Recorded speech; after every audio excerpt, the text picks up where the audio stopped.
Assalamualaikum warahmatullahi wabarakatuh. Perkenalkan, nama saya Sela Gusrineta. Saya merupakan salah satu mahasiswa Universitas Muhammadiyah Sumatera Utara, jurusan Pendidikan Matematika kelas 3A pagi.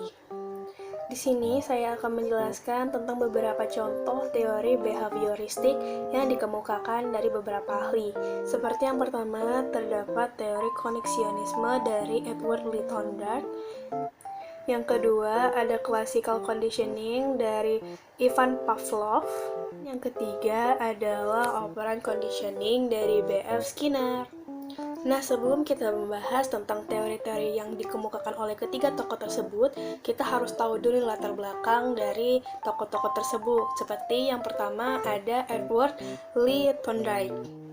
Nah, berikut merupakan foto dari Edward Lee Thorndike, yang dimana beliau juga disebut sebagai pendiri psikologi pendidikan modern. Beliau lahir di Williamsburg pada tanggal 31 Agustus 1874. Dan pada tahun 1912, beliau juga merupakan salah satu anggota dewan dari Psychological Association. Karyanya dalam bidang psikologi membandingkan dan proses pembelajaran ini menghasilkan teori koneksionisme dan mampu meletakkan dasar ilmiah untuk psikologi pendidikan modern.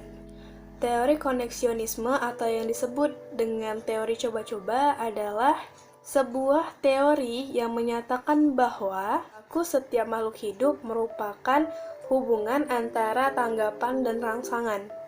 Teori koneksionisme ini juga memiliki prinsip asosiasi yang terdiri dari hukum-hukum belajar yang meliputi hukum kesiapan, hukum akibat, dan hukum latihan.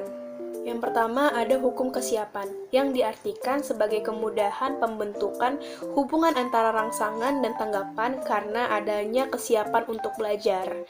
Nah, yang kedua terdapat hukum akibat, di mana hukum akibat ini menyatakan bahwa hubungan antara rangsangan dan tanggapan ini akan semakin kuat jika tanggapan menghasilkan efek yang memuaskan, begitu juga dengan sebaliknya. Dan kemudian yang ketiga ada hukum latihan, di mana hukum latihan ini menyatakan bahwa latihan yang disertai pengulangan akan memberikan keberhasilan dalam proses pembelajaran. Jadi maksud dari teori koneksiovisme ini adalah belajar merupakan proses dari pembentukan hubungan antara rangsangan dan tanggapan. Kemudian kita masuk yang kedua, di sini ada foto dari Ivan Pavlov. Nah, Ivan Pavlov ini merupakan dokter atau fisiolog yang berasal dari Rusia.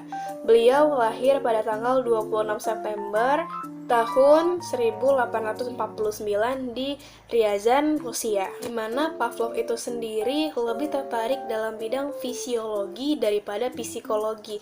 Namun, teori dalam bidang psikologi yang dikemukakan oleh beliau adalah pembiasaan klasikal atau classical conditioning. Teori pembiasaan klasikal atau classical conditioning ini yang dikemukakan oleh Ivan Pavlov adalah sebuah prosedur penciptaan refleks yang baru dengan cara mendatangkan stimulus sebelum terjadinya refleks tersebut. Nah, teori inilah yang masuk juga salah satu teori dari behaviorisme. Nah, yang ketiga ada B.F. Skinner, di mana beliau ini lahir pada tanggal 20 Maret 1904 di Susquehanna, Pennsylvania, di mana beliau ini juga menempuh pendidikannya dalam bidang psikologi di Universitas Harvard pada tahun 1936 dan mengajar di Universitas Minnesota pada tahun 1948. Inti dari pemikiran Skinner adalah bahwa setiap manusia yang bergerak itu karena mendapat rangsangan dari lingkungannya, atau yang disebut juga dengan operant conditioning atau cara kerja yang menentukan. Skinner percaya bahwa tidak ada suatu hal yang dinamakan pemikiran. Yang ada adalah sebuah produk perilaku yang dapat diamati dari kejadian-kejadian mental yang terjadi secara internal. Setiap makhluk hidup pasti selalu berada dalam proses bersinggungan dengan lingkungan. Dalam proses itu, makhluk hidup menerima rangsangan atau stimulan tertentu yang dapat menggugah atau bertindak sesuatu. Nah, rangsangan itu disebut dengan stimulan yang menggugah. Stimulan tertentu tersebut menyebabkan manusia melakukan tindakan-tindakan tertentu dengan konsekuensi-konsekuensi tertentu juga.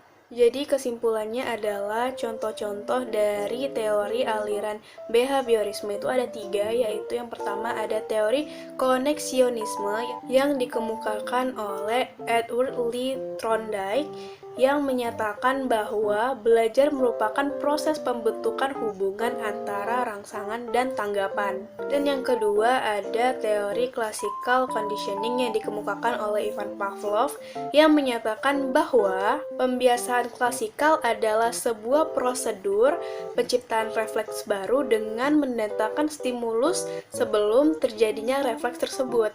Dan yang ketiga, ada operant conditioning yang dikemukakan oleh B.F. Skinner menyatakan bahwa makhluk hidup menerima rangsangan atau stimulan tertentu yang dapat membuat atau menggugah terjadinya sesuatu. Rangsangan tersebut itulah yang disebut dengan stimulan yang menggugah. Stimulan tertentu itu menyebabkan manusia melakukan tindakan-tindakan tertentu dengan konsekuensi-konsekuensi tertentu juga.